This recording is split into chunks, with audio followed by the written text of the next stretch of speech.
생활고 끝에 가족들이 함께 극단적 선택을 한 송파구 새 모녀 사건이 오늘로 10주기를 맞이했습니다.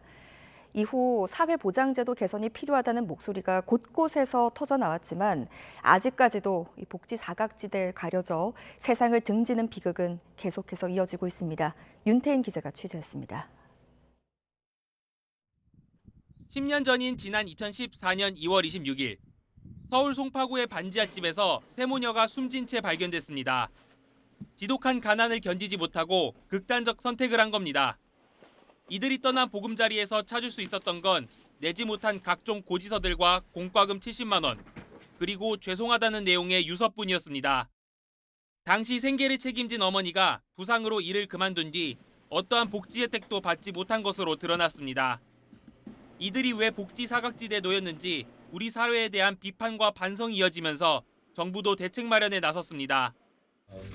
긴급복지지원제도나 기초생활보장제도 등에 따라서 틈새에 계신 이런 취약계층들을 보호를 하는 대책을 강구합니다. 10년이 지난 지금은 어떨까?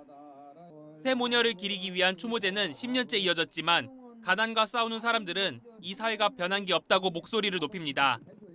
실제 빈곤을 줄이기 위한 대책은 턱없이 부족하다는 겁니다. 빈곤층을 발굴하는 데만 중점을 두고 일부의 지원 기준을 완화하는 수준으로 근본적인 대책이 되지 못하였습니다. 새 모녀는 두 딸이 부양 의무자라는 조건 때문에 제도의 도움을 받지 못했는데 여전히 그 조항이 남아 있어서 제대로 개선이 이뤄지지 않았다는 지적도 나옵니다.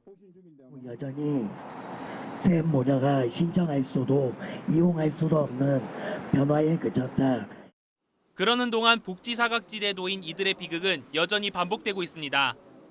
재작년에는 경기 수원시에서 복지 사각지대에 가려져 도움을 받지 못한 어머니와 두 딸이 생활고로 세상을 떠났고 지난해에도 성남에서 70대 어머니와 40대 딸이 가난에 힘들어하다 극단적 선택을 했습니다.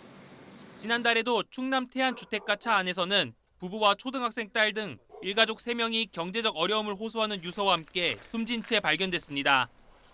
특히 전문가들은 경제적 지원뿐만 아니라 각자 상황에 맞는 복지를 제공해야 한다고 설명합니다. 빈곤층을 돕는다는 개념을 넘어 빈곤이 덜 생겨나도록 사회를 바꿔야 한다는 겁니다. 소득 제공만으로는 그게 다 충분히 대응할 수는 없다는 거죠.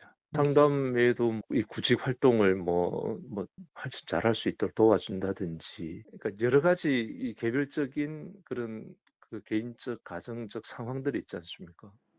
갈수록 심화되는 사회 양극화 구조 속에서 새 모녀의 슬픈 선택이 반복되지 않도록 사회보장 시스템의 근본적인 대책 마련이 시급한 시점입니다.